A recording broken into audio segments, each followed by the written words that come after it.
Commissioner, you are announcing your resignation tonight. It's been a dramatic week. Can you outline your reasons for resigning? Well, I deeply regret that my trip to Ireland in recent times has caused so much upset and anger and concern to people. People have suffered a lot with the COVID-19 regulations. We've had people dying. We've had people who are worried about their families. We've had business community and society generally, engaging in an upheaval because of this pandemic. And of course, I broke no law when I went to Ireland. I broke no regulations, but I could have adhered better to the guidelines. And this was a distraction, of course, for many people at a time when they were trying to grapple with the seriousness of this pandemic. And I felt that the fact that I made these mistakes, notwithstanding the fact that I didn't break the law, was a sufficient distraction from the job that I was doing and for the work of the Commission. And I have meditated on this very seriously in the last few days. And of course, I've come to the conclusion that I should remove this distraction, and that after almost 40 years in public life in Ireland and in Europe, I've come to the reluctant conclusion that this sort of distraction around my visit to Ireland was going to continue and continue, and therefore I should resign and take myself away from this work that's essential now for the European Union and the Member States to work together to deal with the COVID pandemic. It's an important point to clarify. Did you resign yourself, or did President von der Leyen ask you to resign? I resigned myself. I'm somebody that has been a public servant for almost 40 years. I know how to take responsibility. In fact, I've done it before 25 years ago. So nobody has to tell me at the end of the day, when the experience that I've gained over that number of years have led me politically to believe what is the right thing to do. But yes, by resigning yourself, that takes a certain weight off the President, but it's also a pretty unprecedented situation.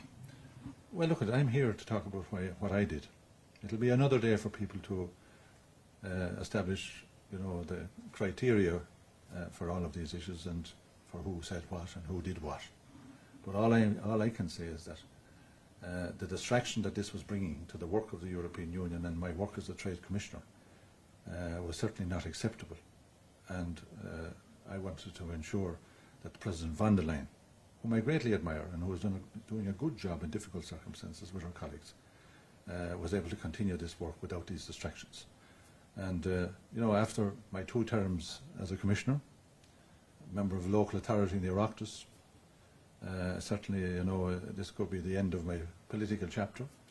But I really want to emphasise as well that the work that we have been doing and centrally involved in terms of reaching an agreement with the United Kingdom and the European Union, will continue, hopefully, with the help of the Member States, to look after the interests of Ireland, where the European Union has been very strongly supportive of all of the work that recognises the huge impact that the decision of the people of the United Kingdom will have if we get it wrong in relation to Brexit.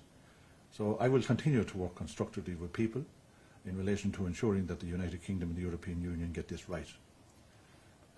I want to thank President von der Leyen very much, and the team of commissioners, the Council of Ministers, the members of the European Parliament who have worked with me constructively.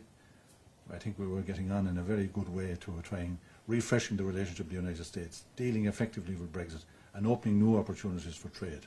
But that is for another day. The principal reason I'm telling you tonight, Tony, is that I'm resigning in order to ensure that people understand that I've made mistakes. I should have adhered better to guidelines. I broke no law, but I feel that the distraction that this was going to cause to the work of the European Commission and the European Union, and the hurt that it caused, of course, to many families, should be acknowledged. Were you given due process by the Irish government? I'm not getting into that at all. That's a matter for the Irish government to look at these issues. That's for another day. I'm telling you what my decision is in respect of the responsibilities that I must take as a public representative, and I'm very comfortable with that decision. And a final question, a lot of speculation about the potential for Ireland to lose the trade portfolio. Do you think Ireland can hold on to the trade portfolio? Have you any insights on that? Well, I can tell you I didn't cross my mind today. I was engaged with all day with the President of the Commission was to find a mechanism where we could actually support each other and to acknowledge to her the deep embarrassment that the mistakes I made in Ireland had caused, the upset and anger for people that had gone through all of these particular difficulties in implementing the COVID-19 regulations.